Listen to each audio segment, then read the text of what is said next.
نصيحة نتمنى أي مرا كتسمعني دابا تاخدها بعين الاعتبار، هي أنه خاصو يكون عندك دخلك الخاص، وماشي غير فقط باش تكوني مستقرة ماديًا اللي أكيد شي حاجة مهمة، ولكن باش يكون عندك الحق تختاري حياتك، حيت المال ماشي غير فلوس، المال هو اختيار، اختيار تقولي ولا لا، اختيار تبقاي ولا تمشي، اختيار تقبلي ولا ترفضي. ما كيكونش عندك هاد الشي، ندويو في الواقع، كتضطري تبقاي في بلايص ماشي ديالك، حيت ما عندكش الاختيار،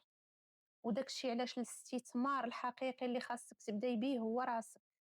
تعلمي مهارات، أي مهارة، أي حاجة اللي تقدري تطوريها تعلميها، المهم تخليها تولي مصدر دخل ديالك، ما خاصكش تكوني كاملة من الأول ولا محترفة، مي خاصك تبداي تعلمي وتغلطي وترجعي تحاولي بشوية بشوية غادي تبني راسك وغادي تبني معاها القوة ديالك. المرأة اللي عندها دخل خاص ماشي غير مستقلة ولكن راها حرة في القرارات ديولها وواقفة على رجليها بثقة.